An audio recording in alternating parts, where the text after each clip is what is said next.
Hello students, I welcome you all to the YouTube channel understanding basics. इस video में हम क्या discuss करेंगे? इस वीडियो में हम 73rd अमेंडमेंट को डिटेल में डिस्कस करेंगे। ठीक है, हम लोग यहाँ पर जानेंगे कि 73rd अमेंडमेंट एक्ट की वजह से आखिरकार जो हमारी पंचायती राज इंस्टीट्यूशंस थी उनमें कौन कौन से इंपॉर्टेंट चेंजेस आए।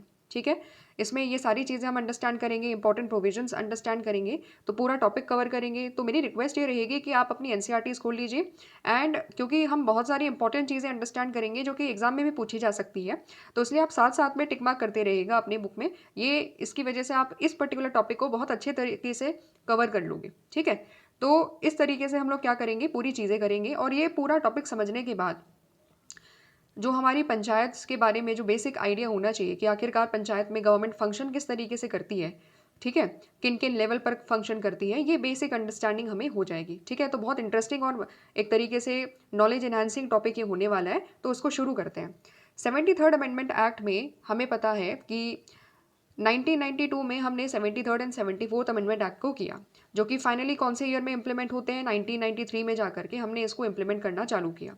तो अब हम यहाँ पर अंडरस्टैंड क्या करेंगे, we will examine the changes that have been brought about by the 73rd amendment in the panchayati raj institution.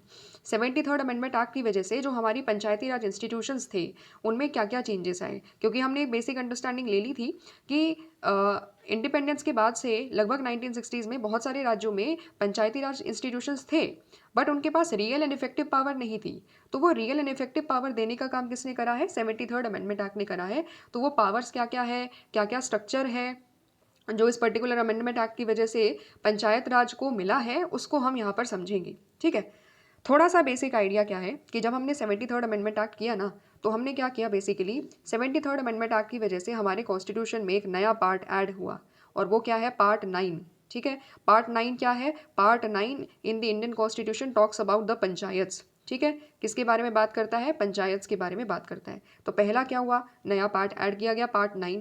ठीक है, और जो 74th अमेंडमेंट एक्ट है उसकी वजह से एक नया पार्ट ऐड होता है जिसको हम लोग कहते हैं पार्ट 9A। ठीक है, समझ रहे हो? तो 9 के बाद क्या कर दिया? 9A ऐड कर दिया। ठीक है, तो 9A को हम लोग बाद में डिस्कस करेंगे, अभी फिलहाल हमें बस इतना जानना है कि जो हमारा पार्ट 9 है वो क्या है? हमारा पार्ट 9 है द पंचायत। ठीक है, तो ये तो पार्ट ऐड किया, साथ ही साथ में हमारे कॉन्स्टिट्यूशन में एक नया शेड्यूल भी ऐड होता है, और वो कौन सा शेड्यूल होता है? 11th schedule. ठीक है, कौन सा शेड्यूल होता है? 11th schedule of the constitution is also talking about the panchayats in India. ठीक है, समझ में आ गया? और पूरा का पूरा जो पंचायत का जो आर्टिकल है, ठीक है, जो हमारा एक आर्टिकल है पूरी की पूरी पंचायत के साथ एक ही आर्टिकल डील करता है, दैट इज आर्टिकल 243।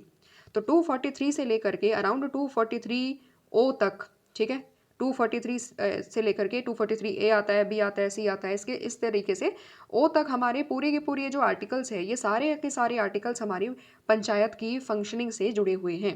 पंचायत के बारे में बताते हैं कि पंचायत में ग्राम सभा होगी, ग्राम पंचायत होगी, स्टेट इलेक्शन कमीशन होगी, स्टेट फाइनेंस कमीशन होगी। तो जो भी पंचायत से रिलेटेड जो आर्टिकल्स है वो सारे के सारे आर्टिकल्स 243 से लेकर के 243 ओ तक दिए हुए हैं। ठीक है, ये 3 इंपॉर्टेंट बात है। सपोज अगर आपके टॉपिक में, आपके एग्जाम में इस पर्टिकुलर टॉपिक पर कोई क्वेश्चन आता है, तो इस तरीके से हम शुरू कर सकते हैं कि 73rd अमेंडमेंट एक्ट ने पार्ट 9 को ऐड किया, 11th शेड्यूल को ऐड किया, और जो आर्टिकल है 243 से लेकर के 243 O in the Indian constitution they are talking about the panchayat. ठीक है, इस चीज़ को आप नोट डाउन कर सकते हो। ठीक है, आगे बढ़िए, चलिए। तो नेक्स्ट इंपॉर्टेंट चीज़ क्या है? सबसे पहला जो इंपॉर्टेंट फीचर हमें जानना है कि जो हमारी 73rd अमेंडमेंट एक्ट था जो हमने किया, उसके बाद से हमारे पंचायत में 3 टायर स्ट्रक्चर आया। All the states now have a uniform 3 tyre Panchayati Raj structure. ठीक है, 3 टायर का मतलब है 3 लेवल पर, फर्स्ट लेवल पर, सेकेंड लेवल पर, थर्ड लेवल पर। हमारे यहाँ पर क्या हो गया? यूनिफॉर्मिटी आ गई कि भारत के हर राज्य में क्या होगा? 3 लेवल पर सरकारें होंगी जब हम पंचायत राज की बात करेंगे। पहले क्या होता था? यूनिफॉर्मिटी नहीं थी, किसी राज्य में 2 लेवल पर सरकारें हैं, किसी राज्य में केवल डिस्ट्रिक्ट लेवल पर ही गवर्नमेंट थी। ठीक है, तो इस तरीके से क्या था? यूनिफॉर्मिटी नहीं थी। तो यूनिफॉर्मिटी लेकर के आया गया by the particularly 73rd amendment act ने, ये हमें यूनिफॉर्मिटी दी कि लगभग क्या होगा? भारत के हर राज्य में 3 टायर पंचायती राज इंस्टीट्यूशन होंगे। सबसे पहले जो हमारा बेस लेवल है, यानी कि गांव का लेवल है, उसमें क्या होगी? ग्राम पंचायत। ग्राम पंचायत क्या है? ग्राम पंचायत कवर्स अ विलेज और अ ग्रुप ऑफ विलेजेस। ठीक है, तो सबसे पहले लोअर लेवल पर हमारी क्या होगी? हमारी ग्राम पंचायत होगी, जो या तो एक पर्टिकुलर विलेज से जुड़ी हुई है, ठीक है, एक पर्टिकुलर विलेज को गवर्न कर रही है, या फिर सपोज किसी बहुत सारे गांव में बहुत ही कम जनसंख्या है, तो कुछ ग्रुप को एक साथ मिला देंगे और उसकी खुद की एक, उन सभी ग्रुप्स की, उन सभी विलेजेस की एक ग्राम पंचायत होगी। तो सबसे लोअर लेवल पर हमारी क्या फंक्शन करती है, ग्राम पंचायत फंक्शन करती है। फिर उसके ऊपर जो हमारी इंटरमीडिएट यानी कि जो बीच की लेवल है, उसको हम लोग क्या कहते हैं, मंडल पंचायत या ब्लॉक पंचायत या तालुका पंचायत, या इसको तहसील भी कहते हैं। क्या कहते हैं इसको, इसको तहसील भी कहते हैं। तो जो हमारी सेकेंड लेवल है उसको हम लोग क्या कहेंगे, सेकेंड लेवल ऑफ गवर्नमेंट को क्या कहेंगे, उसको हम लोग कहेंगे, सेकेंड लेवल ऑफ पंचायती राज को कहा जाता है मंडल पंचायत। ठीक है, दीज बॉडीज आर कॉल्ड मंडल और तालुका पंचायत। ठीक है, इसको मंडल या तालुका पंचायत हम लोग कह देते हैं, या इवन मंडल का दूसरा नाम है वो है तहसील। ठीक है, तहसील के लेवल पर क्या होती है, ये पंचायत होती है। तो देखो, जब ब्लॉक में बेसिकली क्या होता है, ब्लॉक पंचायत कह लो या फिर मंडल पंचायत कह लो, उसका मतलब क्या है कि एक गांव में, मतलब एक पर्टिकुलर एरिया में जब बहुत सारे गांव हो जाते हैं ना, तो उनका ग्रुप बना दिया जाता है और उस पर्टिकुलर ग्रुप को क्या कहा जाता है, ब्लॉक कहा जाता है। तो पहला, सबसे निचले लेवल पर क्या आया, एक गांव अगर है, एक गांव में खुद की ग्राम पंचायत। जब बहुत सारे गांव एक साथ ग्रुप में आ जाते हैं तो फिर उस पर्टिकुलर एरिया को क्या कहा जाता है, ब्लॉक कहा जाता है, और उन सभी गाँव की खुद की एक पंचायत होती है। ठीक है, फिर उसके बाद जब बहुत सारे ब्लॉक हो जाते हैं इकट्ठा, तो क्या बनता है, एक जिला बनता है, यानी कि एक डिस्ट्रिक्ट बनता है। Okay, so at the apex level is the जिला panchayat which is covering the entire rural area of the district। तो जो हमारी सबसे ऊपर वाली लेवल है, जो हमारी सबसे ऊपर वाली लेवल है, उसको हम लोग क्या कहेंगे, जिला पंचायत कहेंगे। ठीक है, सबसे ऊपर वाली लेवल को क्या कहा जाएगा, जिला पंचायत कहा जाएगा। तो जब हमें पता है कि सबसे नीचे ग्राम पंचायत, फिर उसके ऊपर क्या हो गया, ब्लॉक पंचायत या मंडल पंचायत, और सबसे ऊपर क्या होगी, हमारी जिला पंचायत, क्योंकि डिस्ट्रिक्ट क्या है, डिस्ट्रिक्ट हमारी हाईएस्ट लेवल पर ये एक तरीके से एरिया है। ठीक है, तो डिस्ट्रिक्ट होता है सबसे बड़ा एरिया, फिर उसके नीचे ब्लॉक आता है, फिर उसके नीचे गांव आता है ना, ये पूरा हायरार्की है हमारा। तो ठीक इसी तरीके से हमने क्या करा, तीनों लेवल पर क्या करी, सरकारें बना दी। ठीक है, तीनों लेवल पर हमने क्या बना दिया, अपने लोकल गवर्निंग इंस्टीट्यूशंस हमने बना दिए। ठीक है, समझ में आ गया, आई होप इतनी चीज़ें क्लियर हो गई होगी, बहुत बेसिक है। ग्राम पंचायत, फिर उसके बाद block panchayat, and block panchayat के ऊपर क्या हो जाती है, हमारी जिला पंचायत हो जाती है।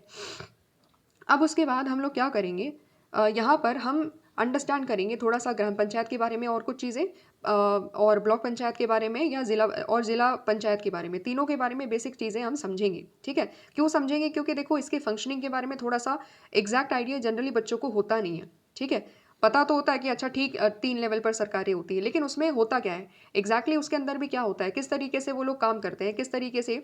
जब हम पूरा लोकल गवर्नमेंट का आइडिया पढ़ रहे हैं और हम लोग बार बार बात कर रहे हैं कि डेमोक्रेसी होगी, डेमोक्रेटिक पार्टिसिपेशन होगा, तो हमें समझ में तो आना चाहिए कि आखिरकार डिसीजन मेकिंग होती कैसे है। ठीक है, कैसे ये लोग मिलकर के डिसाइड करते हैं। गांव के लेवल पर जो ग्राम सभा है उसका रोल क्या है, ग्राम पंचायत का रोल क्या है, ब्लॉक लेवल पर जो ब्लॉक पंचायत है उसकी क्या क्या रिस्पॉन्सिबिलिटीज़ है, एंड ज़िला लेवल पर जो हमारी ज़िला पंचायत है उसका क्या इंपॉर्टेंस है, उसकी क्या क्या रोल है, पावर है, उसको थोड़ा सा स्ट्रक्चर समझेंगे ना तो चीज़ें एकदम क्लियर हो जाएगी। ठीक है, इवन तो आपकी बुक में डिटेल में इतने तरीके से नहीं दिया हुआ है, बट फिर भी मैं चाहती हूँ कि थोड़ा सा आप अंडरस्टैंडिंग ले लो, ताकि बाद में आपको कभी कन्फ्यूजन ना रहे कि ये चीज़ें काम कैसे करती है। पहली चीज़ जो हम यहाँ पर समझेंगे कि जो 73rd अमेंडमेंट एक्ट था उसने एक प्रोविजन बनाया। वो प्रोविजन था that there will be a mandatory creation of gram sabha. Mandatory का मतलब है हर सरकार गवर्नमेंट के ऊपर, स्टेट गवर्नमेंट के ऊपर ये रिस्पॉन्सिबिलिटी थी कि हर लोकल लेवल पर जो गांव है वहाँ पर ग्राम सभा होगी ही होगी। ग्राम सभा क्या होती है, ग्राम सभा में जो एक पर्टिकुलर गांव में जो अडल्ट मेंबर्स है, यानी कि 18+ जो मेंबर्स है, 18 ईयर्स प्लस वाले जो मेंबर्स हैं जो वोट कर सकते हैं, वो सारे के सारे लोग ग्राम सभा का ही पार्ट होते हैं। ठीक है, and its role and functions are decided by the state legislation. देखो सिंपल सी बात है, जब हम यहाँ पर ग्राम सभा की बात कर रहे हैं तो ग्राम सभा क्या हो गया ना, ग्राम सभा एक लेजिस्लेटिव ऑर्गन के तौर पर हो गया। ठीक है, ग्राम सभा क्या हो गया, लेजिस्लेटिव ऑर्गन के तौर पर हो गया। क्यों, क्योंकि सपोज ये पूरा का पूरा गांव है। ठीक है, मतलब ये पूरा का पूरा गांव है, और इस गांव में जो पर्टिकुलरली वोट कर सकते हैं, जो 18 ईयर्स प्लस वाले लोग हैं, वो क्या होंगी, वो सारे लोग ग्राम सभा का पार्ट होंगी। ठीक है, तो क्या हो गया, सारे के सारे लोग ग्राम सभा के एक तरीके से जो 18 ईयर्स प्लस वाले हैं वो ग्राम सभा कॉन्स्टिट्यूट करते हैं। दूसरी जो बॉडी होती है वो क्या होती है, ग्राम पंचायत होती है। ठीक है, ग्राम सभा के अलावा जो गांव में दूसरी बॉडी होती है उसको ग्राम पंचायत कहते हैं। पंचायत में क्या होता है, एक होते हैं सरपंच, ठीक है, जो हेड होते हैं, और बाकी सब लोग को क्या कहा जाता है, पंच कहा जाता है। ठीक है, समझ रहे हो। तो ठीक वैसे ही जैसे प्रधानमंत्री होते हैं ना, काउंसिल ऑफ मिनिस्टर्स होते हैं, तो ठीक वैसे ही ग्राम पंचायत में भी एक पर्टिकुलर जो पूरे के पूरे लीडर है सभी पंच के, यानी कि सभी जो वहाँ से उस गांव से इलेक्ट होकर के आए हैं, जिनको लोगों ने चुना है, गांव के लोगों ने चुना है, वो सब क्या हो गए, वो सब हो गए पंच, और उनका जो मुखिया हो गया, ठीक है, जिसको हम ग्राम प्रधान बोलते हैं, सरपंच बोलते हैं, तो वो हो गया सरपंच। समझ में आ गया? तो इस चीज़ को यहाँ पर अब समझो। जो ग्राम सभा है वो एक लेजिस्लेटिव ऑर्गन के तौर पर है, ठीक है? ग्राम सभा में कोई भी चीज़ें होंगी, कोई भी सपोज़ काम करना है गाँव के लिए, तो ग्राम सभा में क्या होंगे, सारे के सारे जो 18 ईयर्स प्लस वाले लोग हैं सब बैठेंगे एक साथ, डिस्कस करेंगे चीज़ों को कि ये चीज़ ठीक है, ये चीज़ करनी है, गाँव के सामने ये समस्याएँ हैं, पानी की समस्याएँ हैं, फार्मर्स के सामने ये समस्याएँ हैं, ठीक है? समझ रहे हो? बिजली की समस्या है, बिजली नहीं आ पा रही है बहुत दिनों से। तो ये सारी चीज़ें डिस्कस करी जाएगी ग्राम सभा में, क्योंकि यहाँ पर डिस्कशन होता है। यहाँ पर क्या होता है, डिस्कशन होता है, तो इसीलिए ये एक तरीके से क्या है, लेजिस्लेटिव ऑर्गन के तौर पर डिस्कशन, डिबेट वगैरह सारा काम ग्राम सभा करती है। ग्राम सभा फिर जो चीज़ें डिसाइड कर लेती है, ठीक है, जो ग्राम सभा में डिस्कशन के बाद चीज़ें हो जाती है, उसको एक्चुअली में इम्प्लीमेंट करने का काम किसका होता है, ग्राम पंचायत यानी कि सरपंच का, और बाकी जो पंच है, बाकी जो अदर मेंबर्स हैं जो इलेक्ट होकर के आए उनका होता है। So these are like executive, ये लोग क्या है, एक एग्जीक्यूटिव के तौर पर काम करते हैं, ठीक है। ग्राम सभा में क्या है, discussion, debate, so it is like an legislative organ, ठीक है। वही ग्राम पंचायत क्या करेगी, ग्राम पंचायत में क्योंकि रियल एग्जीक्यूटिव होते हैं, इनके पास रियली में इफेक्टिव पावर होती है, तो ये लोग क्या करेंगे, जो डिस्कशन किया गया है ग्राम सभा एंड ग्राम पंचायत सब लोगों के द्वारा, तो उसके द्वारा जो डिसीजन आया है कि चलो ठीक है, गांव के सामने ये समस्या है, अच्छा ठीक है, रोड नहीं बन पा रही है, तो ग्राम पंचायत कहाँ जाएगी, ग्राम पंचायत जाएगी आगे, ठीक है, ग्राम पंचायत जाएगी आगे ब्लॉक लेवल पर एंड जिला लेवल पर जाएगी, अपने गांव की जो समस्याएं हैं वो लिख बताएगी कि हमारे गांव में ये समस्याएं हैं, पानी की समस्या है, बिजली की समस्याएं हैं, एंड हमारे लिए फंड्स देने चाहिए या फिर हमारे यहाँ पर ये सारी चीज़ें करनी चाहिए। ये ग्राम पंचायत जो ऊपर की जो सरकारें हैं ब्लॉक लेवल पर, ग्राम लेवल और ज़िला लेवल पर, वहाँ पर अपने गांव के इंटरेस्ट को रिप्रेजेंट करेगी, ठीक है। बेसिक फंक्शनिंग समझ में आ गया, एग्जीक्यूटिव समझ में आ गया, और लेजिस्लेटिव हमें ऑर्गन समझ में आ गया कि ग्राम सभा एज अ लेजिस्लेटिव ऑर्गन के तौर पर काम करती है, एंड ग्राम पंचायत जो डिसीजन मेकिंग होती है उसको इम्प्लीमेंट करवाने का काम, उसको एग्जीक्यूट करवाने का काम करती है, ठीक है। तो जनरली जब भी देखो होता क्या है ना, कि ग्राम सभा भी एक साथ आ जाती है, मतलब सारे लोग एक साथ आ जाते हैं, गाँव के लोग जितने भी 18 ईयर्स प्लस वाले लोग हैं, और साथ ही साथ में ग्राम पंचायत के जो मुखिया है, सरपंच है, वो लोग सब एक साथ आते हैं, एक साथ डिस्कस करते हैं, साल में बहुत बार डिस्कशन करते हैं, मीटिंग्स करते हैं, डिसाइड करते हैं कि क्या करना है क्या नहीं करना, और उसके बाद जब डिसीजन ले लिया जाता है दोनों के मिलके द्वारा, ग्राम सभा से ग्राम पंचायत के लोग डिस्कशन करेंगे कि बताइए आप लोगों को क्या समस्याएं हैं, उसके बाद वो लोग अपनी समस्याओं को ग्राम पंचायत को बताएंगे, उसके ऊपर अकॉर्डिंगली ग्राम पंचायत क्या करेगी, फिर उस चीज़ को आगे फॉरवर्ड करेगी, ठीक है, आगे उस पर कार्यवाही करेगी। तो ये पूरा मीटिंग होता है, इस तरीके से चीज़ें चलती है। समझ में आ गया? ये तो हमने बहुत बेसिक लेवल पर कि गाँव में किस तरीके से चीज़ें फंक्शन करती है वो हमने समझ लिया। अब हम ऊपर जो लेवल है, ग्राम के ऊपर जो लेवल है, जिसको हम लोग पंचायत, एक सेकेंड, जिसको हम लोग क्या कहते हैं, जिसको हम लोग ब्लॉक पंचायत कहते हैं, या फिर इसको हम लोग मंडल पंचायत कहते हैं, या इसको हम लोग पंचायत समिति के नाम से भी जानते हैं, ठीक है, अलग अलग नाम है वही इंटरमीडिएट लेवल, ठीक है, इंटरमीडिएट लेवल है, गाँव के ऊपर की सरकार है ये। तो यहाँ पर क्या होता है, इसका स्ट्रक्चर थोड़ा सा समझ लो।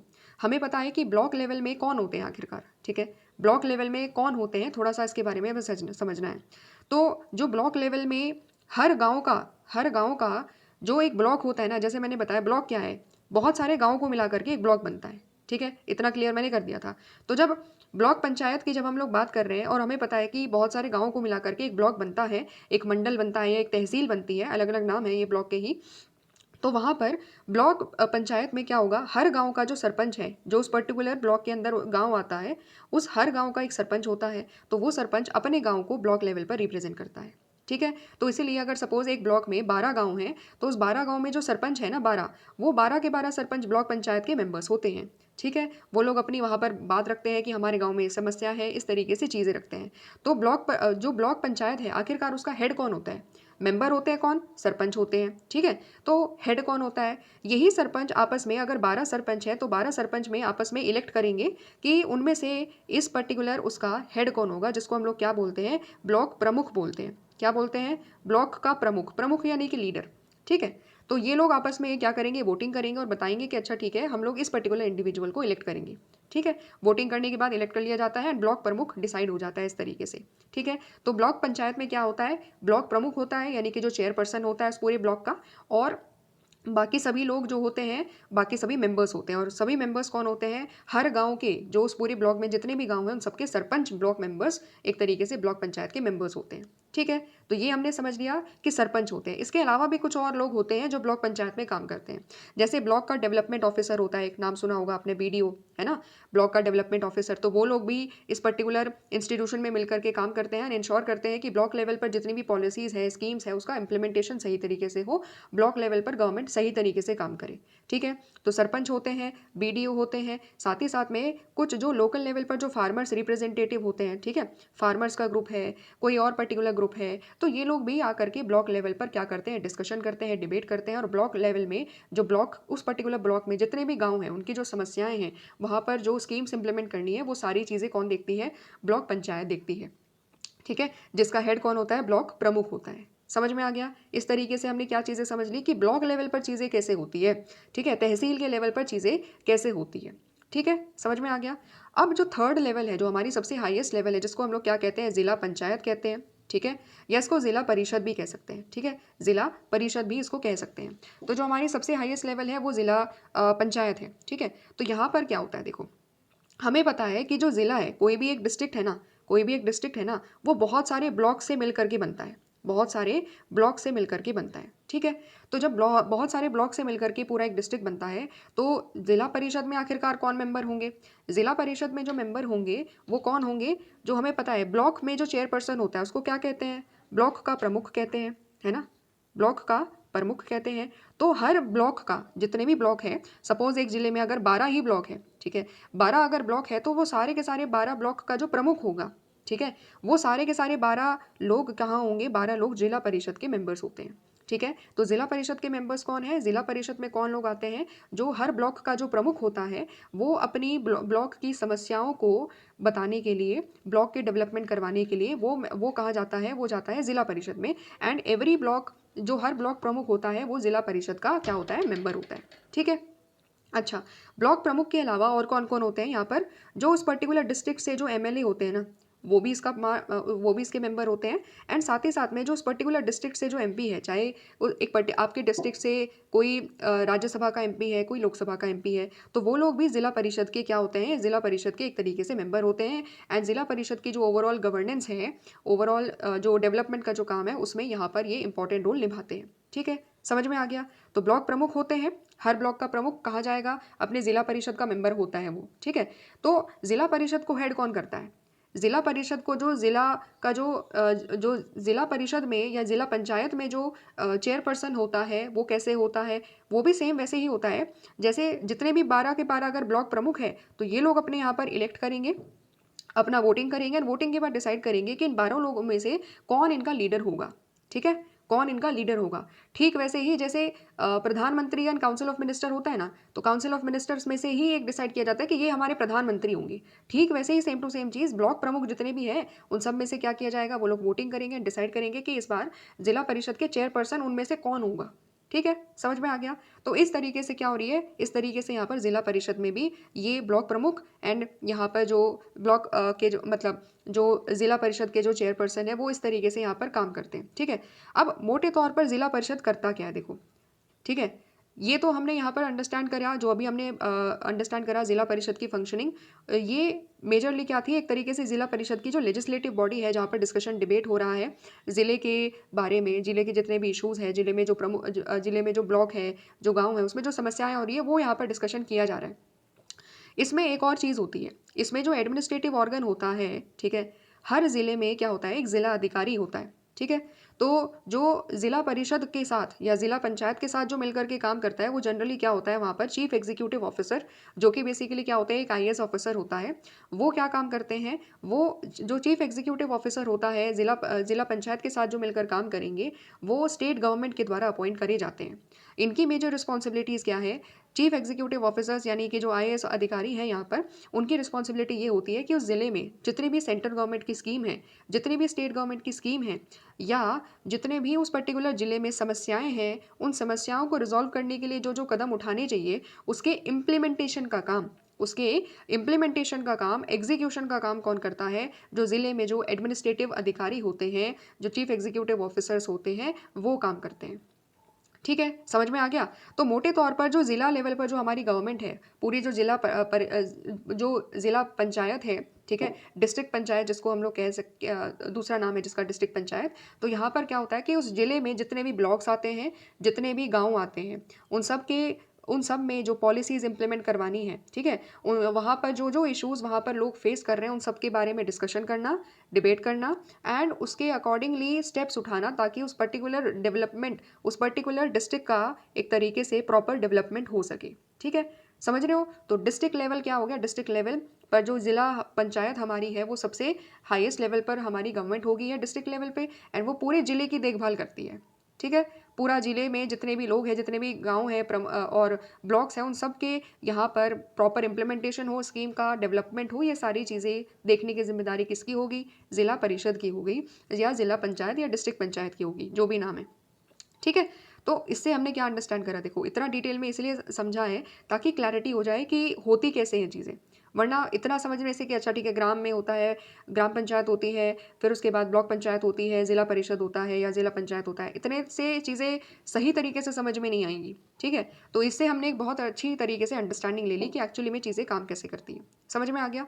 तो ये हम लोगों ने क्या पढ़ लिया? ये हम लोगों ने यहाँ पर समझ लिया जो ओवरऑल फर्स्ट इंपॉर्टेंट पॉइंट है कि 3 टायर गवर्नमेंट क्या होती है एंड किस तरीके से इसकी वजह से यूनिफॉर्मिटी आई। 73rd अमेंडमेंट के बाद यूनिफॉर्मिटी आई, मैंडेटरी हो गया था कि 3 टायर लेवल पर गवर्नमेंट बनेगी ही बनेगी हर राज्य में। तो ये बेसिक हम लोगों ने क्या कर लिया? एक अंडरस्टैंडिंग इसके बारे में कर ली।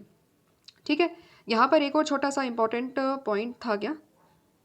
हाँ, एक और इम्पॉर्टेंट पॉइंट यहाँ पर है जो यहाँ पर हमें समझना है, वो ये है कि जो इंटरमीडिएट लेवल है ना, कभी-कभी कोई राज्य जो होता है ना, कोई स्टेट बहुत ज़्यादा कम पॉपुलेशन वाला होता है, ठीक है? जैसे गोवा हो गया, सिक्किम हो गया, तो वहाँ पर पॉपुलेशन ही इतनी ज़्यादा नहीं होती। तो जब पॉपुलेशन ही इतनी ज़्यादा नहीं है ना, तो वहाँ पर वो ज़िला परिषद के साथ-साथ में वो अपने ग्राम के लेवल पर ही गवर्नमेंट बनाते हैं, इंटरमीडिएट गवर्नमेंट को वो नहीं बनाते हैं, क्योंकि उनके वहाँ पर इतनी ज़्यादा जनसंख्या ही नहीं है कि वहाँ पर ब्लॉक लेवल पर या इंटरमीडिएट लेवल पर उनको गवर्नमेंट बनाने की ज़रूरत पड़ी। तो कुछ-कुछ भारत के जो छोटे-छोटे राज्य हैं जहाँ पर कम जनसंख्या है, वहाँ पर जो इंटरमीडिएट लेवल होती है वो नहीं होती है। ठीक है, उनके ऊपर ये कंपल्जन नहीं है, because they don't have the population, उतनी ज़्यादा जनसंख्या ही नहीं है, तो इसलिए इतनी ज़्यादा ज़रूरत नहीं पड़ती इस पर्टिकुलर गवर्नमेंट की। वहाँ पर केवल 2 टायर से भी काम चल सकता है। ठीक है, ये कहाँ? जहाँ पर कम जनसंख्या है और बहुत छोटे-छोटे स्टेट्स हैं। ठीक है, समझ में आ गया? वरना जितने भी बाकी बड़े स्टेट्स हैं, बाकी सबके ऊपर ये है कि वहाँ पर 3 लेवल पर गवर्नमेंट होगी ही होगी।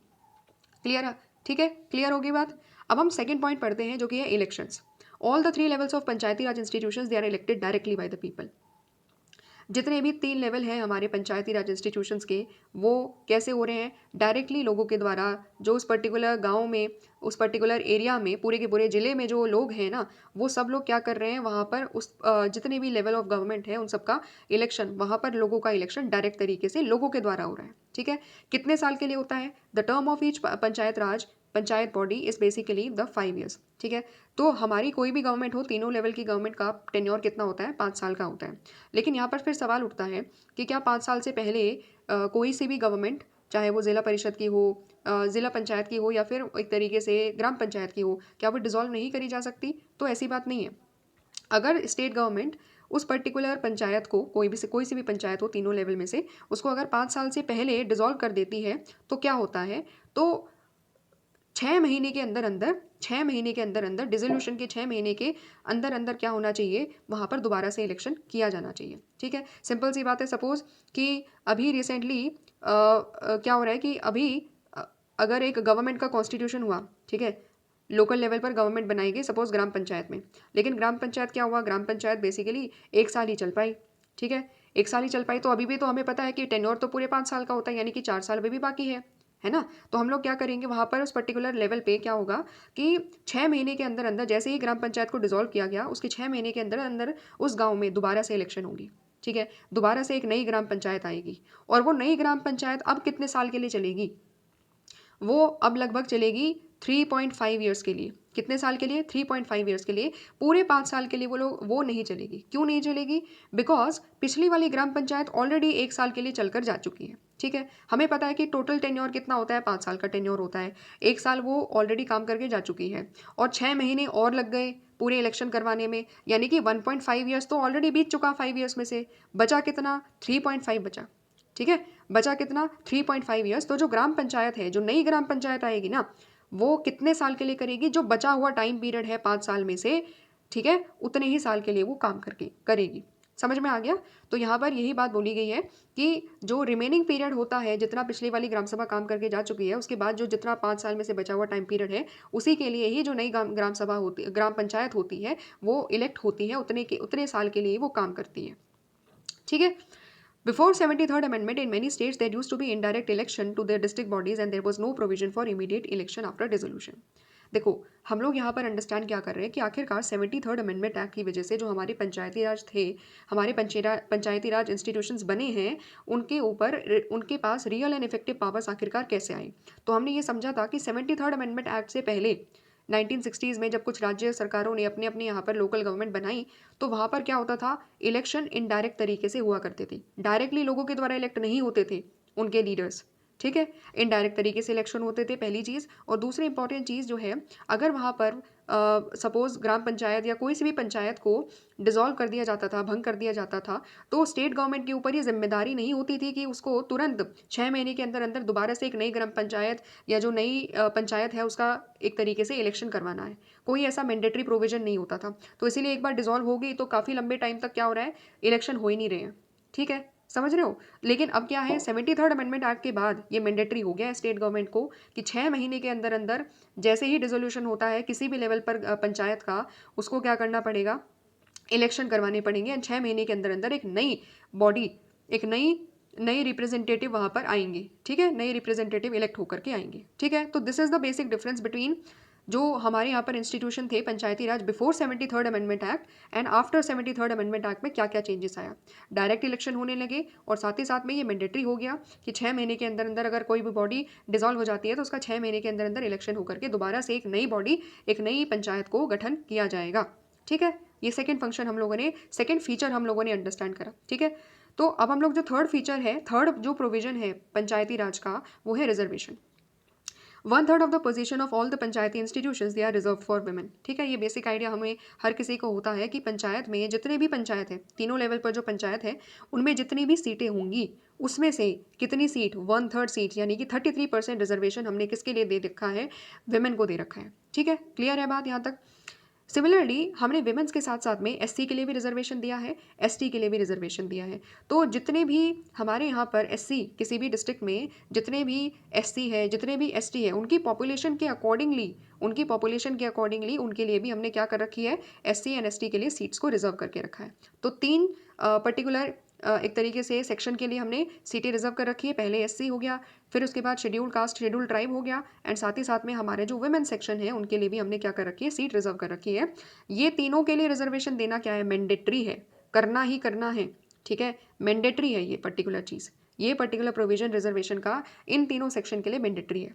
क्या इसके अलावा भी ऐसी कोई और सेक्शन है जिसके लिए रिजर्वेशन दिया जा सकता है बट वो मैंडेटरी ना हो? तो बिल्कुल है, और वो क्या है, वो है अदर बैकवर्ड क्लासेस।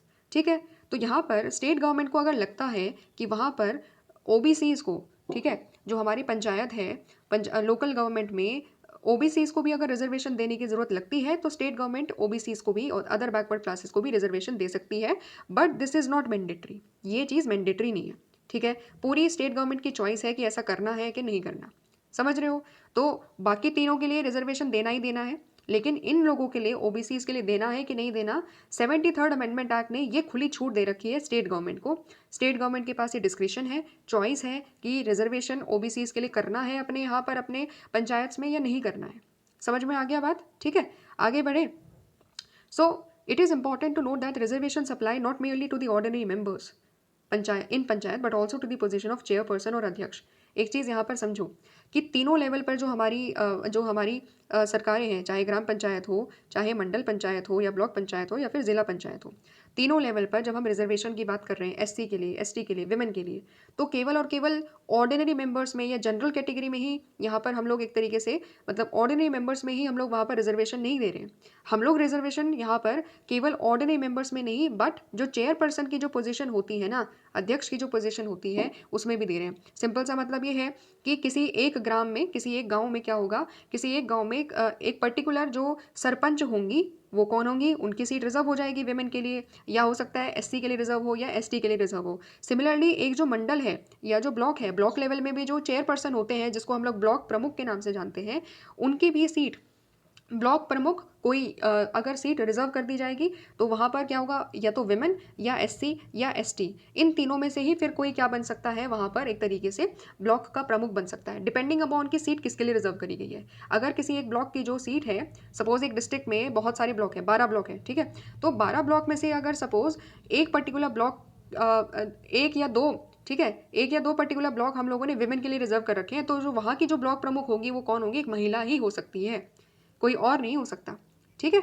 सिमिलरली अगर एससी या एसटी के लिए रिजर्व करके रखी है तो फिर वहाँ पर क्या होगा, एससी या एसटी ही वहाँ पर क्या होगा, उस ब्लॉक का प्रमुख होगा। और यही सेम टू सेम चीज़ जो जिला लेवल पर जो चेयरपर्सन होते हैं, अध्यक्ष होते हैं, वहाँ पर भी उसका रिजर्वेशन कर दिया गया है, ठीक है। तो नॉर्मल सीटों में तो है ही, साथ में चेयरपर्सन की भी सीट में रिजर्वेशन है, इस चीज़ को यहाँ पर समझो, ठीक है। और जो एक और इंपॉर्टेंट चीज़ है यहाँ पर, जब हम रिजर्वेशन की बात करते हैं, reservation of 1/3 of the seat for women is not mainly in the general category of the seat but also with in the seats reserve for the SC ST and the backward caste. This means that the seat may be reserved simultaneously for the women candidate and one belonging to scheduled caste or scheduled tribe. Thus, a sarpanch would have to be a Dalit woman or Adivasi woman. जब हम यहाँ पर बात कर रहे हैं women के reservation की, कि 1/3 सीट हम लोगों ने विमेन के लिए रिजर्वेशन में दे रखी है हमारी पंचायत में, तो ये सीटें केवल और केवल जनरल कैटेगरी के लिए नहीं है। इसका मतलब क्या हुआ कि अगर एससी की जितनी भी सीटें हैं, एसटी की जितनी सीटें हैं, उसमें भी विमेन की, वहाँ पर जो एससी विमेन है, शेड्यूल कास्ट की जो विमेन है, जो एसटी विमेन है, उनके लिए भी सीटें रिजर्व है, ठीक है। तो ऐसा नहीं है कि वहाँ पर केवल और केवल जनरल कैटेगरी की जितनी भी सीटें हैं उसमें ही विमेन का रिजर्वेशन हो, नहीं। अगर कोई विमेन, एक पहली बात तो अगर कोई एक विमेन है, दूसरी इंपॉर्टेंट बात कि अगर वो शेड्यूल कास्ट या शेड्यूल ट्राइब की विमेन है, ठीक है, तो शेड्यूल कास्ट और शेड्यूल ट्राइब के लिए जितनी भी हमने सीटें रिजर्व कर रखी है ना, उसमें भी वहाँ की विमेन्स को भी हमने क्या किया है, रिजर्वेशन दिया है, ठीक है। तो इसकी वजह से क्या हो जाता है, इसकी वजह से अगर सपोज कोई सरपंच होंगी, ठीक है, कोई भी अगर यहाँ पर सरपंच बनेगा तो वो एक दलित विमेन या एक आदिवासी विमेन के तौर पर काम कर सकती है। यानी कि ऐसा नहीं कि केवल जनरल कैटेगरी में रिजर्वेशन है, बट एससी की जितनी भी सीट है उनमें भी मेन के लिए तो अलग सीटें हैं, लेकिन विमेन के लिए स्पेसिफिकली हमने वहाँ पर क्या किया हुआ है, विमेन के लिए भी हमने सीटें रिजर्व करी है। 33% सीट जो होगी एससी में, एसटी में, जितनी भी सीटें रिजर्व है इन दोनों कैटेगरीज के लिए, वहाँ पर उसमें से 33% विमेन होंगी, ठीक है, समझ रहे हो। तो ये हम लोगों ने पूरा का पूरा एक तरीके से क्या समझा, रिजर्वेशन का आइडिया समझा कि 3 कैटेगरीज के लिए रिजर्वेशन देना ज़रूरी है, एससी, एसटी एंड विमेन। उसमें भी हमने विमेन का अंडरस्टैंड ये करा कि जब एससी और एसटी के लिए जितनी भी हमारी सीटें हैं, उसमें भी जो एससी और एसटी से बिलोंगिंग जो विमेन है, उनके लिए भी हमने क्या कर रखी है, सीट्स को रिजर्व करके रखा है, ठीक है। तो ये हम लोगों ने एक आइडिया लिया यहाँ पर, ये हम लोगों ने थर्ड प्रोविजन पढ़ा। नेक्स्ट इंपॉर्टेंट प्रोविजन जो हमें समझना है, जो 73rd अमेंडमेंट एक्ट के बाद से चीज़ें जो होने लगी है, वो क्या है, ट्रांसफर ऑफ सब्जेक्ट्स, ठीक है। 29 subjects which were earlier in the state list of the state list of subjects which were earlier in the state list of subjects, they are identified and listed in the 11th schedule of the constitution. These subjects are to be transferred to the Panchayati raj institution. तो होता क्या था, जो पंचायत को जो functions मिले, देखो हमने थोड़ा सा पहले अंडरस्टैंड किया कि जब 73rd अमेंडमेंट नहीं था, उससे पहले जो हमारे पंचायती राज इंस्टीट्यूशंस थे ना, उनकी पावर्स और फंक्शंस बहुत ज़्यादा क्लियर नहीं थी, ठीक है, बहुत ज़्यादा क्लियर नहीं थी कि क्या करना है उनको, क्या नहीं करना है। तो ये बहुत ज़्यादा क्लैरिटी नहीं थी, और बहुत ज़्यादा जो काम है जो पंचायत कर सकती थी वो तब भी स्टेट गवर्नमेंट कहीं ना कहीं कर रही थी, ठीक है। यानी कि कहने का मतलब ये है कि जो पावर्स एंड जो फंक्शंस है पंचायत की, वो क्लियरली डिमार्केट नहीं थी, क्लियरली नोट एक तरीके से लिखी हुई नहीं थी। तो 73rd अमेंडमेंट एक्ट ने क्या करा, 73rd अमेंडमेंट एक्ट जब आया तो स्टेट लिस्ट से जो 29 सब्जेक्ट्स स्टेट लिस्ट में पहले हुआ करते थे, उन पर्टिकुलर सब्जेक्ट को 11th शेड्यूल में ऐड किया गया, यानी कि उन्हें किसको दिया गया, पंचायती राज इंस्टीट्यूशंस को दिया गया, ठीक है।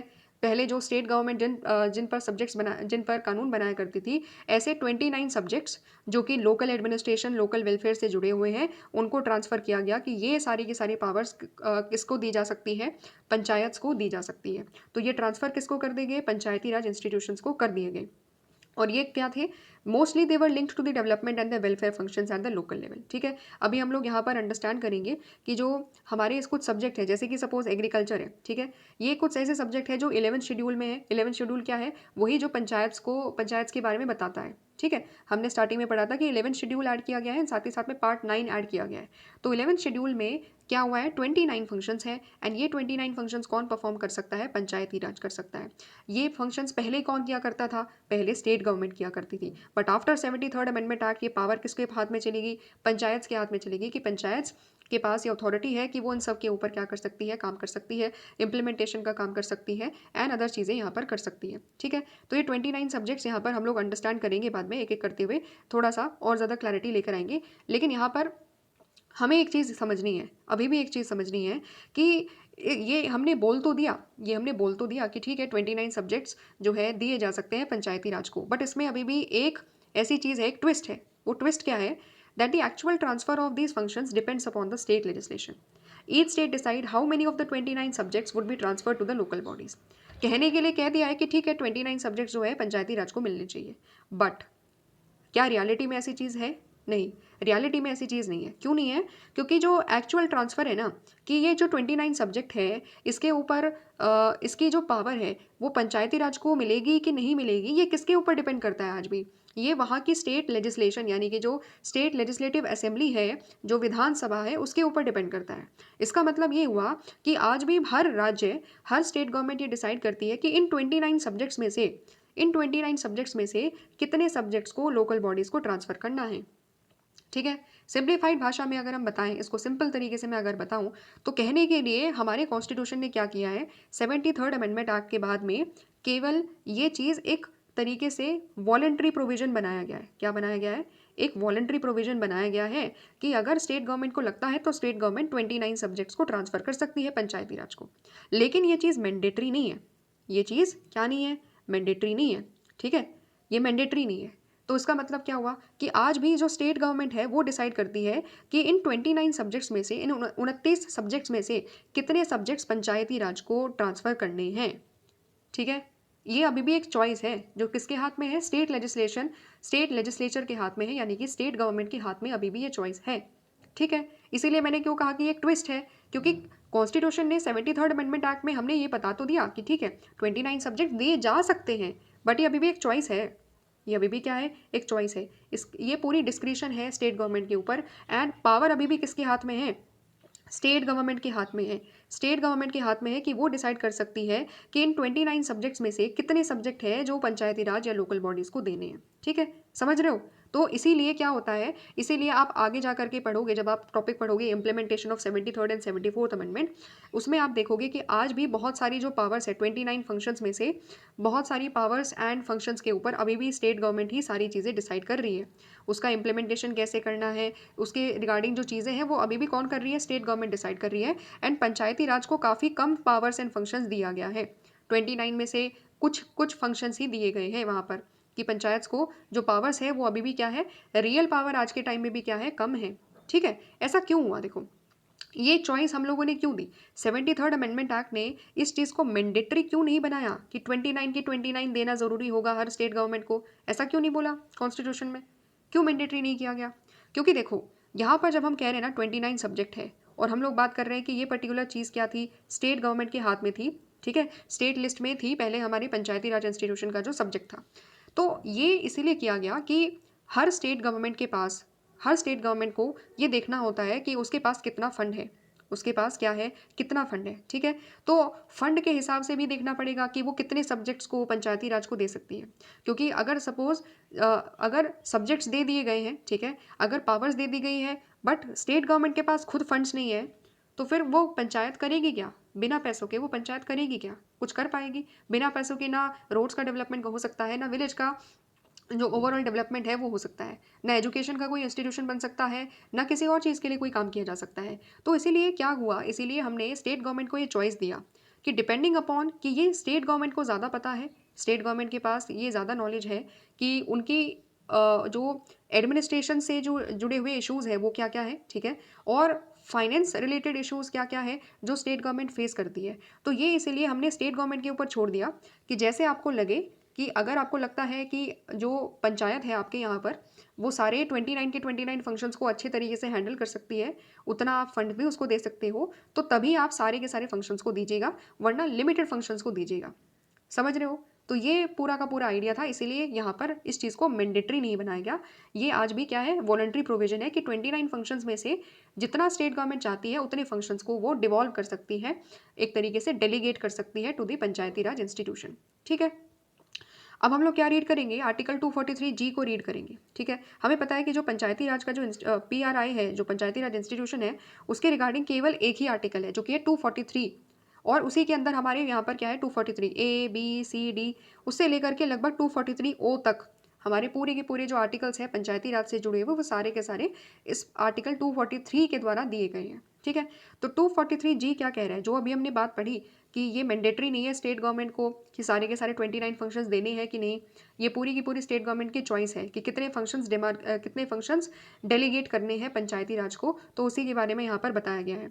Powers, authority and responsibilities of panchayat, the legislatures of the state may by law, देखो मे लिखा हुआ है, may by law endow the panchayat with such powers and authority with respect to the matters listed in the 11th schedule. ठीक है, जो authority है, जो power है, जो रिस्पॉन्सिबिलिटी है पंचायत की, वो स्टेट गवर्नमेंट कानून के द्वारा मे यानी कि सकती है। ठीक है, it may endo the panchayat with such powers, अगर वो चाहे तो ये सारे के सारे दे सकती है। सो it is a completely a discretion of the state government कि वो कितने पावर्स को क्या करना चाहती है, डेलीगेट करना चाहती है to the panchayati raj institution. ठीक है, समझ रहे हो? तो ये किसके ऊपर हाथ, अभी भी पावर किसके हाथ में है, स्टेट गवर्नमेंट के हाथ में है। वो डिसाइड कर सकती है कि कितने पावर्स को एक्चुअली में पंचायती राज को देना है और कितने को नहीं देना। ठीक है, 29 में से। अब हम लोग थोड़ा सा सब्जेक्ट देख लेते हैं कि जो पावर्स है एक्चुअली में 29 शेड्यूल में, 29 नहीं 11th शेड्यूल में जो हमारे 29 फंक्शंस हैं वो कौन कौन से हैं। तो एग्रीकल्चर है, माइनर इरिगेशन है, वाटर मैनेजमेंट है, वाटरशेड डेवलपमेंट है, स्मॉल स्केल इंडस्ट्रीज़ हो गया, रूरल हाउसिंग हो गया, ड्रिंकिंग वाटर जैसी चीज़ें होगी, रोड्स, इलेक्ट्रिफिकेशन हो गया, poverty alleviation programme, primary level पर जो हमारी एजुकेशन है उसके रिगार्डिंग भी एक तरीके से पावर्स किसको दी जा सकती है, पंचायती राज को दी जा सकती है। कुछ और है, टेक्निकल एजुकेशन है, वोकेशनल एजुकेशन है, adult and non formal education, libraries, culture activities, markets and fairs, health and sanitation, hospital वगैरह के रिगार्डिंग जो पावर्स है, primary health centre and dispensaries, family welfare, women and child development भी है, social welfare भी है, welfare of weaker section, चाहे वो SC हो चाहे वो ST हो, एंड लास्ट में आता है पब्लिक डिस्ट्रीब्यूशन सिस्टम। ठीक है, तो इस तरीके से क्या है, इस तरीके से पूरी की पूरी पावर्स है जो एक लिस्ट दिया गया है, एंड ये डिपेंड करता है कि कितना स्टेट गवर्नमेंट आखिरकार कितनी इनमें से कितनी पावर्स पंचायती राज को रियली में देती है और कितनी नहीं देती, ये किसके हाथ में है, स्टेट गवर्नमेंट के हाथ में। ठीक है, यहाँ तक चीज़ें क्लियर हो गई। अब हम लोग एक नई चीज़ पढ़ने जा रहे हैं। ठीक है, एक नई चीज़ क्या पढ़ने जा रहे हैं, हम लोग 5th शेड्यूल के बारे में पढ़ेंगे, आदिवासी एरियाज़ के बारे में पढ़ेंगे। एक ऐसे एरिया भारत के जहाँ पर, ऐसे स्टेट जहाँ पर क्या है, ट्राइबल्स की पॉपुलेशन ज़्यादा है, तो इनके लिए हम लोगों ने किस तरीके से पंचायती राज इंस्टीट्यूशंस को ऐसे एरियाज़ में लागू करा, अब हम उसको यहाँ पर समझेंगे। ठीक है, हम लोग बेसिकली पढ़ेंगे panchayat extension to schedule areas act 1996 के बारे में। ये क्या है और ये क्यों हम लोग पढ़ रहे हैं, ठीक है, इसको हम लोग जानेंगे, रीड करेंगे तो समझ में आ जाएंगी चीज़ें। The provision of the 73rd Amendment, they were not made applicable to the areas inhabited by the Adivasi population in many states of India। तो क्या बोल रहा है, जो हमने 73rd अमेंडमेंट एक्ट किया ना, पंचायती राज इंस्टीट्यूशंस हम लोग लेकर के आए 3 लेवल पर, तो ये जो पावर है, ये जो इंस्टीट्यूशंस का जो क्रिएशन है, वो हमने कहाँ नहीं करा, ये हमने ऐसे एरियाज़ में नहीं करा जहाँ पर आदिवासी जनसंख्या बहुत ज़्यादा थी। ठीक है, ये हमारे 5th शेड्यूल एरियाज़ थे। ठीक है, हमारे कौन से एरियाज़ थे, बेसिकली 5th शेड्यूल एरिया का मतलब है कि भारत में ऐसे अलग अलग राज्य हैं जिन राज्यों में बहुत सारी क्या है, ट्राइबल्स पॉपुलेशन है। ठीक है, तो अलग अलग राज्य में कुछ कुछ ऐसे क्षेत्र होते हैं, कुछ कुछ ऐसे रीजन्स होते हैं जहाँ पर ट्राइबल क्या है, ट्राइबल मेजॉरिटी में है एक तरीके से, या ट्राइबल की जो संख्या है वो क्या है, ट्राइबल की जो पॉपुलेशन है वो काफ़ी ज़्यादा है। तो ऐसे एरियाज़ में हमने क्या करा, जो 73rd अमेंडमेंट एक्ट हम लोग लेकर के आए थे पंचायती राज वाला, वो हमने आदिवासी पॉपुलेशन के लिए अप्लाई नहीं करा। ठीक है, अप्लाई हमने नहीं करा कि हम 73rd अमेंडमेंट एक्ट को आदिवासी पॉपुलेशन या 5th शेड्यूल के जो एरियाज़ है भारत के, उसमें लागू नहीं करेंगे। क्यों नहीं ऐसा किया, क्योंकि हम चाह रहे थे कि आदिवासी को हम लोग क्या दें, और ज़्यादा पावर दें कि वो अपने यहाँ पर जो लोकल लेवल पर जो डेवलपमेंट हो रही है, उनके एरियाज़ में जो डेवलपमेंट हो रही है, वो अपने अकॉर्डिंगली डिसाइड कर पाए कि क्या चीज़ सही है, क्या चीज़ नहीं। इसलिए हम चाह रहे थे कि हम एक सेपरेट एक्ट लेकर के आए।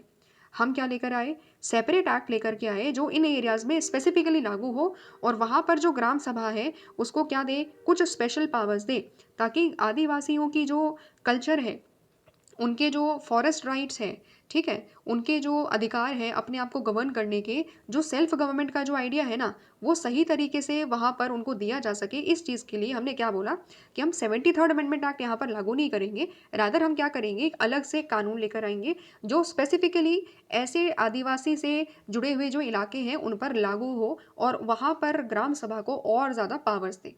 ठीक है, समझ में आ गया। उसी के बारे में अभी हम यहाँ पर अंडरस्टैंड करेंगे। तो 1996 में क्या होता है, एक सेपरेट एक्ट को पास किया जाता है और वो क्या है, उसका पूरा नाम क्या है जो अभी मैंने लिखा था, panchayat extension to schedule areas. ठीक है, panchayat extension to schedule areas, PESA। So panchayat का जो एक्सटेंशन है वो हमने कहाँ कर दिया, शेड्यूल एरियाज में कर दिया। अभी हमने अंडरस्टैंड करा कि शेड्यूल का मतलब क्या है, जहाँ पर ट्राइबल की संख्या ज़्यादा है उसी को हम लोग क्या कहते हैं, शेड्यूल एरियाज़ कहते हैं। तो panchayat extension to schedule areas को हम लोगों ने एक पर्टिकुलर एक्ट लेकर के आया। ये जो एक्ट था वो हम कब लेकर आए, 1996 में लेकर आए। इसके बाद क्या हुआ, मैनी आदिवासी कम्युनिटीज़, देखो इसके पीछे का बैकग्राउंड समझो। Adivasi communities have their traditional customs of managing the common resources such as the forest and small water resources. Therefore, the new act protect the rights of these communities to manage their resources in ways acceptable to them. हमें पता है कि आदिवासी community बाकी पूरे भारत की community के मुकाबले क्या है, अलग है। क्यों अलग है, क्योंकि उनका कल्चर अलग है, उनकी ट्रेडिशनल प्रैक्टिसेस काफ़ी क्या है, अलग है। वो नेचर से काफ़ी ज़्यादा जुड़े हुए हैं, है ना, नेचुरल रिसोर्सेज को वो लोग वर्शिप करते हैं, तो उनकी अलग अलग प्रैक्टिसेस हैं। इसी चीज़ के चलते हुए क्या हुआ कि क्योंकि उनका एक ट्रेडिशनल कस्टम है, ठीक है, उनकी काफ़ी सारी पारंपरिक एक तरीके से बहुत सारी परंपराएं हैं और उसी में क्या करते हैं वो, they have their traditional customs of managing the common resources. ठीक है, एक परंपरा उनकी ये भी है कि वो अपने जंगल को खुद मैनेज करते हैं। ठीक है, देखा होगा आपने कि वो जंगल को संरक्षित करते हैं, ठीक है, प्रोटेक्ट करते हैं पूरे अपने जंगल को, एंड साथ ही साथ में अपने पूरे जो वाटर रिजर्वेयर है या वहाँ पर कोई और भी दूसरा अगर रिसोर्स है ना, उसको वो क्या करते हैं, उसको वो एक तरीके से अपना ही हिस्सा मानते हैं एंड उसको वर्शिप भी करते हैं और उसको प्रोटेक्ट भी करते हैं। एंड ये क्या है, उनकी एक कस्टम है, ये क्या है, उनका एक ट्रेडिशनल कस्टम है, ये उनका एक कल्चर है, उनकी लाइफ का एक पार्ट है ये सारी चीज़ें करना।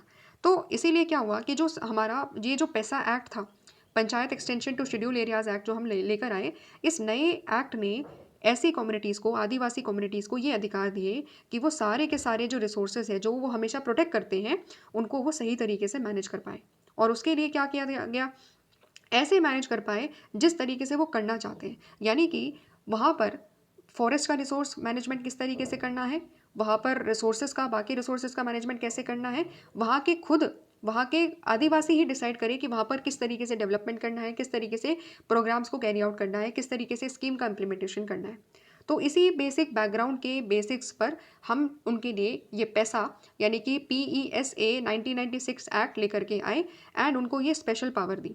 तो इस पर्पज़ के लिए क्या किया गया, more powers they are given to the gram sabhas of those areas and elected village panchayats to have and elected village panchayats have to get the consent of the gram sabhas in many respect. The idea behind this act is that the local traditions of the self government should be protected while introducing the modern elected bodies.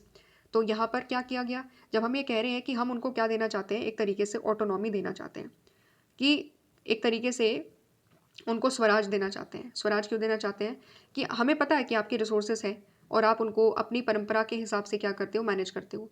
तो इसीलिए Indian government ने क्या करा, Indian government ने कहा कि we are giving you the power, हम आपके यहाँ पर ग्राम सभा ग्राम पंचायत को ये पावर दे रहे हैं कि आप खुद डिसाइड करो कि आपके यहाँ पर डेवलपमेंट किस तरीके से होना है, आपके यहाँ पर स्कीम्स का इम्प्लीमेंटेशन किस तरीके से होना है, आपके यहाँ पर लैंड कौन एक्वायर करेगा, कौन एक्वायर नहीं कर सकता है, ये सारी चीज़ें आप खुद डिसाइड करो। इसीलिए हम लोग panchayat extension to schedule areas specifically आपके यहाँ पर लेकर आ रहे हैं 1996 में। एंड वो क्या करेगा, वो आपकी ग्राम सभा को, जो आपकी ग्राम सभा होगी जिसमें सारे आदिवासी लोग होंगे अबव 18 ईयर्स वाले, तो उन सबको ये पावर मिली है कि वो अपने यहाँ पर सारा का सारा एक तरीके से जो है चीज़ें देख सकते हैं कि क्या इम्प्लीमेंटेशन हो रहा है, किस तरीके से इम्प्लीमेंटेशन हो रहा है। तो यहाँ पर क्या होता है, जो देखो वहाँ पर भी क्या है, जो ये जो आदिवासी एरिया है वहाँ पर भी क्या है, ग्राम पंचायत का भी फॉर्मेशन हो रहा है, ग्राम सभा का भी फॉर्मेशन है। लेकिन यहाँ पर ग्राम सभा कंपैरेटिवली क्या है, ज़्यादा पावरफुल है। क्यों है, क्योंकि ग्राम, यहाँ पर ये बोला गया है कि कोई भी ऐसा डेवलपमेंट प्रोजेक्ट अगर उस पर्टिकुलर एरिया में किया जाएगा जहाँ पर आदिवासी लोग रहते हैं और जहाँ पर panchayat extension to schedule areas, ये जो पर्टिकुलर एक्ट है जिसके बारे में हम डिस्कशन कर रहे हैं, अगर वो लागू होगा तो उसके लिए सबसे पहले अप्रूवल ग्राम सभा से लेनी पड़ेगी। ठीक है, अगर ग्राम पंचायत कोई चीज़ इंप्लीमेंट करवाना चाहती है तो अगर ग्राम सभा ने उस चीज़ को मना कर दिया तो ग्राम पंचायत उस चीज़ को आगे लेकर के नहीं जा सकती, यानी कि वैसा कर ही नहीं सकती। तो एट द एंड पावर किसके हाथ में है? वहाँ के जो लोग हैं, क्योंकि ग्राम सभा क्या है, एक तरीके से पूरी की पूरी जितने भी वहाँ के आदिवासी लोग हैं वो सब एक साथ आ रहे हैं। तो at the end real power किसके हाथ में दे दी? ग्राम सभा के हाथ में दे दी कि ग्राम पंचायत अगर कोई डिसीजन ले रही है ना, तो वो भी अप्रूवल किससे लेना पड़ेगा? ग्राम पंचायत को अप्रूवल पहले ग्राम सभा से लेना पड़ेगा। अगर ग्राम सभा उस चीज़ को रिजेक्ट कर रही है कि ये चीज़ नहीं होनी चाहिए, इसकी वजह से हमारे कल्चर पर इम्पैक्ट होगा, हमारे फॉरेस्ट रिसोर्स पर इम्पैक्ट होगा, तो ये चीज़ कैरी फॉरवर्ड नहीं करी जाएगी वहाँ पर। ठीक है, दिस इज द पावर जो ग्राम सभा को दी गई है, किस पर्टिकुलर एक्ट की वजह से? Panchayat extension to schedule areas की वजह से। अब खुद यहाँ की ग्राम सभा जो जो जहाँ पर आदिवासी लोग रहते हैं, वहाँ के ही खुद लोग, वो लोग खुद डिसाइड करते हैं कि वहाँ पर क्या चीज़ हो सकती है, क्या चीज़ नहीं हो सकती। ठीक है, तो पूरा आइडिया क्या है कि जो लोकल ट्रेडिशन है ना सेल्फ गवर्नमेंट का, कि हम खुद पर राज करें, हम डिसाइड करें कि आदिवासी खुद लोग अपने लिए डिसाइड करें कि वहाँ पर क्या होना चाहिए, क्या नहीं होना चाहिए, उनकी लैंड को कौन एक्वायर कर सकता है। ठीक है, माइनिंग वहाँ पर करी जा सकती है कि नहीं करी जा सकती है। तो ये सारी चीज़ें का क्या है, ये सारी चीज़ें एक सेल्फ गवर्नमेंट एक तरीके से उनको दे देती है। जो panchayat extension to schedule area है, क्या दे रहा है उनको? उनको इतनी ज़्यादा इफेक्टिव पावर दे रहा है ग्राम सभाओं को कि वो अपने आप को खुद गवर्न कर पा रहे हैं। ठीक है, अब देखो थोड़ा सा एक दो इंपॉर्टेंट पॉइंट और डिस्कस कर लेते हैं। ये तो हमने समझ लिया कि ग्राम पंचायत को जो भी कुछ करना है, पहले क्या लेना पड़ेगा? ग्राम सभा से अप्रूवल लेना पड़ेगा, और ग्राम सभा ने मना कर दिया तो कर ही नहीं सकती ग्राम पंचायत, पहली चीज़ ये। सिमिलरली देखो, ग्राम पंचायत को बहुत सारे प्लान्स स्कीम्स इंप्लीमेंटेशन करनी है, तो अगर ग्राम सभा कोई स्कीम को मना कर रही है तो फिर वो चीज़ कर ही नहीं जा सकती वहाँ पर। सिमिलरली ग्राम पंचायत फंड्स का यूज़ कैसे करेगी? डेवलपमेंट प्रोजेक्ट में क्या ब्रिज बनाना चाहिए, क्या रोड बनाना चाहिए, ठीक है, या कोई और वहाँ पर डेवलपमेंट बड़ा प्रोजेक्ट करना चाहिए कि नहीं करना चाहिए, इसके रिगार्डिंग फंड्स किसके पास आते हैं? ग्राम पंचायत के पास एक तरीके से फंड्स आते हैं। तो उनका फंड्स का यूटिलाइजेशन भी सही तरीके से हो रहा है कि नहीं हो रहा, और फंड्स का यूटिलाइजेशन किस पर्टिकुलर चीज़ के लिए करना चाहिए, ये चीज़ भी ग्राम सभा की अप्रूवल के बाद ही पॉसिबल हो सकती है। देखो वहाँ पर जो ग्राम पंचायत है ना, वहाँ पर ग्राम पंचायत का जो चेयरपर्सन होता है वो खुद एक शेड्यूल ट्राइब होता है। ठीक है, वो खुद एक शेड्यूल ट्राइब होता है, इसीलिए वहाँ पर क्या है, ये पूरी की पूरी जो गवर्नमेंट है ना, वहाँ पर ग्राम सभा हो, ग्राम पंचायत हो, इसीलिए वो अपने ट्राइबल्स के इंटरेस्ट को बहुत ज़्यादा अच्छे तरीके से प्रोटेक्ट कर सकती है, क्योंकि चेयरपर्सन खुद ट्राइबल है, उसको पता है कि अपने यहाँ पर जो लोगों का इंटरेस्ट है वो क्या है, क्या नहीं है, एंड उसी के अकॉर्डिंगली वो लोग क्या लेते हैं, वो लोग स्टेप्स लेते हैं।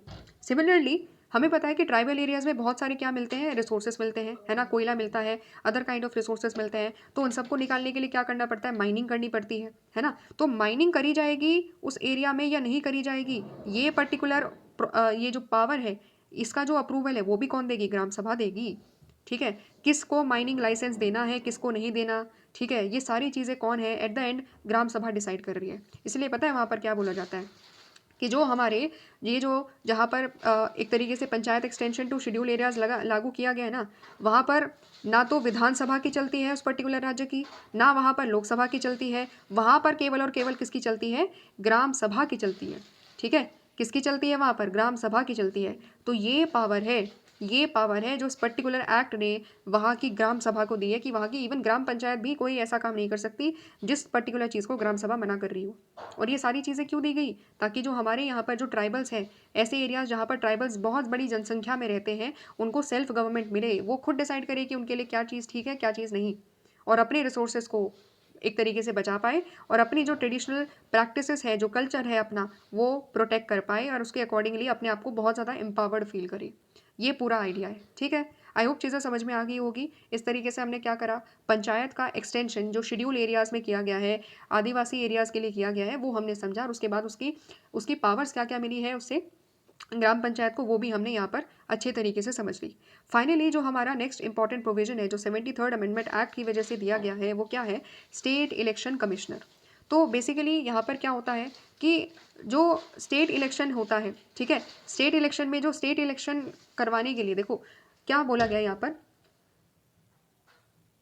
पंचायत में इलेक्शन करवाने की जिम्मेदारी के लिए एक पर्टिकुलर बॉडी बना दी हम लोगों ने। ठीक है, 73rd अमेंडमेंट एक्ट ने एक नई बॉडी बना दी है जिसका नाम क्या है? State election commission. ठीक है, आर्टिकल 243 के इसके बारे में बताता है, किसके बारे में? स्टेट इलेक्शन कमीशन के बारे में। तो स्टेट इलेक्शन कमीशन में क्या होता है? स्टेट इलेक्शन कमीशन की जिम्मेदारी ये है कि वो जो लोकल लेवल पर जितने भी वहाँ पर जो इलेक्शन हो रहा है उसको करवाने की जिम्मेदारी किसकी है? उसको करवाने की जिम्मेदारी वहाँ पर स्टेट इलेक्शन कमीशन की है। ठीक है, किसकी है वहाँ पर जिम्मेदारी? स्टेट इलेक्शन कमीशन की है। So state election commissioner would be responsible for conducting elections to the panchayati raj institution. ठीक है, स्टेट इलेक्शन कमीशन है और स्टेट इलेक्शन कमीशन के अंदर कौन होता है, वहाँ पर होता है स्टेट इलेक्शन कमिश्नर। ठीक है, स्टेट इलेक्शन क्या होता है, स्टेट इलेक्शन कमिश्नर होता है। तो स्टेट इलेक्शन कमिश्नर की जिम्मेदारी क्या होती है कि वो पंचायती राज इंस्टीट्यूशंस में जो इलेक्शंस हैं उनको कंडक्ट कराएंगी। अर्लियर ये जो टास्क था, ठीक है, स्टेट इलेक्शन करवाने से पहले या 73rd अमेंडमेंट एक्ट से पहले क्या होता था, इलेक्शन कैसे होते थे, तो जो स्टेट एडमिनिस्ट्रेशन है ना, वही सारी की सारी चीज़ें किया करता था। स्टेट गवर्नमेंट के नीचे स्टेट एडमिनिस्ट्रेशन काम करता है। ठीक है, जैसे डिस्ट्रिक्ट कलेक्टर हो गया या फिर अदर लोग हो गए, तो इन सब की रिस्पॉन्सिबिलिटी हुआ करती थी वहाँ पर पंचायत में इलेक्शन करवाने की। बट जब से 73rd अमेंडमेंट एक्ट आया तो एक अलग से बॉडी आ गई और वो क्या है, स्टेट इलेक्शन कमीशन, जिसमें कौन होते हैं, स्टेट इलेक्शन कमिश्नर होते हैं। वो क्या है, वो एक तरीके से बहुत ज़्यादा ऑटोनॉमस है। ठीक है, जैसे इंडिया में जो इलेक्शन कमीशन ऑफ इंडिया है, ठीक है, इंडिया के जो इलेक्शन कमिश्नर है वो एक तरीके से ऑटोनॉमस तरीके से काम कर रहा है, ठीक वैसे ही उसी तरीके से state election commission and state election commissioner भी इंडिपेंडेंट तरीके से काम करते हैं। एंड वो किसी भी स्टेट के अंतर्गत, किसी भी स्टेट गवर्नमेंट के इन्फ्लुएंस में रहते हुए काम नहीं करते हैं। एंड डायरेक्टली क्या कर रहे हैं, इस तरीके से वो वहाँ पर जो पंचायत में जो इंस्टीट्यूशन है, चाहे तीनों लेवल पर कोई भी इलेक्शन करवाना हो, तो उसको पर्पसफुली बहुत ट्रांसपेरेंसी के साथ में और बहुत इफेक्टिव तरीके से वो काम करवाते हैं। ठीक है, तो हमने यहाँ पर अंडरस्टैंड किया कि स्टेट इलेक्शन कमिश्नर हमारे एक इंडिपेंडेंट, एक तरीके से state election commission and state election commissioner independent organisation है, इंडिपेंडेंट तरीके से काम करती है एंड वो किसी के कंट्रोल में नहीं है। ठीक है, वो किसी के भी कंट्रोल में नहीं है, ना ही वो इलेक्शन कमीशन ऑफ इंडिया के कंट्रोल में है। So, State Election Commissioner is an independent officer and is not linked, not linked to, nor is this office under the control of Election Commission of India. ठीक है, ऐसा नहीं है कि election commission of India के नीचे वो लोग काम कर रहे हैं, नहीं, ऐसा नहीं है बिल्कुल भी। तो वो उनका एक इंडिपेंडेंट ऑफिस है, इंडिपेंडेंट ऑफिस होने की वजह से वो अपना काम इंडिपेंडेंट तरीके से कर रहे हैं। ठीक है, उसके बाद जो नेक्स्ट इंपॉर्टेंट पॉइंट है, इलेक्शन का तो देखो हमने समझ लिया कि इलेक्शन को फ्री एंड फेयर तरीके से कराने के लिए एक अलग से बॉडी बना दी जिसके ऊपर किसी का कंट्रोल नहीं है। ठीक है, तो ये चीज़ हमने कर दी, ना स्टेट का कंट्रोल है ना इलेक्शन कमीशन ऑफ इंडिया का कंट्रोल है, बट वो इंडिपेंडेंट तरीके से अपना काम कर रहे हैं। ठीक उसी तरीके से स्टेट लेवल पर जैसे सेंट्रल लेवल पर फाइनेंस कमीशन होती है, वैसे हमने स्टेट फाइनेंस कमीशन बनाई। अब ये स्टेट फाइनेंस कमीशन का काम क्या है, स्टेट फाइनेंस कमीशन भी जो स्टेट में जो फंड्स होते हैं ना, जितने भी स्टेट्स में पैसा होता है स्टेट गवर्नमेंट के पास, उसका डिस्ट्रीब्यूशन स्टेट गवर्नमेंट के बीच में और पंचायती राज के बीच में किस तरीके से होगा, फंड्स का डिस्ट्रीब्यूशन दोनों के बीच में कितना होगा, किस तरीके से होगा, ये बेसिकली डिसाइड करती है कौन, स्टेट फाइनेंस कमीशन। तो जनरली जो गवर्नर होते हैं वो हर 5 साल में, स्टेट में जो गवर्नर होते हैं वो हर 5 साल में क्या करते हैं, स्टेट फाइनेंस कमीशन का कॉन्स्टिट्यूशन करते हैं, उसको बनाते हैं। So the state government is also required to appoint a state finance commission once in 5 year. 5 साल में एक बार गवर्नर क्या करते हैं, अपॉइंट करते हैं। This commission would examine the financial position of the local governments in the state. तो जो लोकल गवर्नमेंट है, पंचायती राज है, उनकी फाइनेंशियल पोजीशन क्या है, उनके पास कितना पैसा है, पैसे की कमी है या फिर उनके पास और ज़्यादा एक तरीके से क्या होना चाहिए, बेटर तरीके से एक तरीके से रिसोर्सेज देने चाहिए उनको। तो ये सारी चीज़ें वो देखती है। It would also review the distribution of revenues between the state and the local government. State और लोकल गवर्नमेंट के बीच में जो पैसा है, ठीक है, क्योंकि पैसों का ही सारा खेल है, सभी चीज़ को करने के लिए एट द एंड क्या चाहिए, हमें रेवेन्यू चाहिए ना, हमें रिसोर्सेज चाहिए, फंड्स चाहिए। तो रेवेन्यू किस तरीके से डिस्ट्रीब्यूट होने चाहिए स्टेट्स एंड लोकल गवर्नमेंट्स के बीच में, ये डिसाइड करती है कौन, जो स्टेट फाइनेंस कमीशन होती है। ठीक है, साथ ही साथ में rural and urban local government जो होती है, क्योंकि हमें पता है कि जो हमारे यहाँ पर 73rd and 74th amendment act की वजह से जो रूरल गवर्नमेंट है वो आई है और साथ ही साथ में अर्बन गवर्नमेंट भी आई है। तो एक तरफ तो स्टेट और लोकल लेवल पर जो गवर्नमेंट है उनके बीच में पैसा कितना डिस्ट्रीब्यूट हो रहा है, वहीं दूसरी तरफ with in the local government rural areas में और अर्बन एरियाज़ में, यानी कि पंचायती राज इंस्टीट्यूशंस को एंड म्यूनिसिपैलिटीज़ को, इन दोनों के बीच में पैसा डिस्ट्रीब्यूशन कितना होना चाहिए। ठीक है, किसको ज़्यादा पैसा मिलना चाहिए, किसको कम पैसा दिया जाना चाहिए, कितना दिया जाना चाहिए, ये सारी चीज़ें भी कौन डिसाइड कर रहा है, ये सारी चीज़ें भी हमारी जो स्टेट लेवल पे जो स्टेट फाइनेंस कमीशन होती है, जिसको गवर्नर कॉन्स्टिट्यूट करते हैं हर 5 साल में, तो वो डिसाइड करती है। ठीक है, so this innovation ensures that the allocation of funds to the rural local governments will not be a political matter. तो इससे क्या डिसाइड होगा, इससे ये डिसाइड होगा कि जो फेयर डिस्ट्रीब्यूशन होना चाहिए रिसोर्सेज का पंचायत के साथ में एंड म्यूनिसिपैलिटीज़ के साथ में, स्टेट गवर्नमेंट प्रॉपर तरीके से डिस्ट्रीब्यूट कर रही है उसके अकॉर्डिंगली। ठीक है, तो समझ में आया। लेकिन एक चीज़ और यहाँ पर समझो, यहाँ पर भी एक क्या है, एक और इम्पॉर्टेंट चीज़ जानने की ज़रूरत है कि आज भी क्या हो रहा है, आज भी जो हमारे पंचायत है ना और जो म्यूनिसिपैलिटीज़ है, कहीं ना कहीं उनमें बहुत बड़ी जो समस्या इनको फेस करनी पड़ रही है वो क्या है, शॉर्टेज ऑफ फंड। वो क्या है, शॉर्टेज ऑफ फंड है। उनके पास पैसों की बहुत ज़्यादा कमी है, बहुत सारे टैक्सेस नहीं है उनके पास, या बहुत ही कम टैक्सेस की पावर है जो वो लगा सकते हैं, और टैक्स का कलेक्शन भी बहुत कम होता है। इसकी वजह से क्या हो रहा है, आज भी कहीं न कहीं ये दोनों के दोनों इंस्टीट्यूशन क्या है ना, कि जो स्टेट गवर्नमेंट है और साथ ही साथ में जो सेंट्रल गवर्नमेंट है ना, उनके वहाँ से जो पैसे मिलते हैं इनको, उसके ऊपर डिपेंड करती है। ठीक है? तो डिस्पाइट द फैक्ट कि 73rd अमेंडमेंट एक स्टेट फाइनेंस कमीशन को कॉन्स्टिट्यूट ज़रूर कर रही है, लेकिन फिर भी आज भी के टाइम में भी इनके यहाँ पर क्या है, शॉर्टेज ऑफ फंड दिखाई देगा। इसको हम और ज़्यादा डिटेल में डिस्कस करेंगे जब हम implementation of 73rd and 74th amendment act को डिस्कस करेंगे। ठीक है? तो ये पूरा हम लोगों ने क्या पढ़ा, पूरी एक आइडिया लिया कि आखिरकार जो लोकल लेवल पर जो हमारी गवर्नमेंट है ना, वो किस तरीके से काम करती है।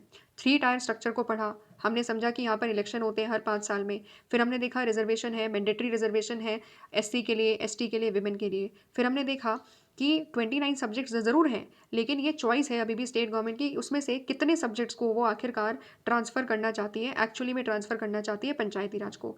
फिर हमने पढ़ा panchayat extension to schedule areas, जो कि आदिवासी एरियाज़ में सेल्फ गवर्नमेंट को इंश्योर करता है। और फिर हमने देखा कि पंचायत का इलेक्शन करवाने के लिए एक अलग से बॉडी बनाई गई है, स्टेट इलेक्शन कमीशन। और साथ ही साथ में पंचायत को पैसा देने के लिए, फंड्स देने के लिए स्टेट फाइनेंस कमीशन जैसी बॉडीज़ को कॉन्स्टिट्यूट किया गया है, ताकि ये गवर्नमेंट्स इंडिपेंडेंट तरीके से काम कर सके। ठीक है? तो इस तरीके से क्या हुआ, ये वाला टॉपिक हो जाता है कंप्लीट। आई होप एक अंडरस्टैंडिंग मिल गई होगी, समझ में आई है तो कमेंट कर देना कि हाँ आपको चीज़ें समझ में आ गई हैं। ठीक है?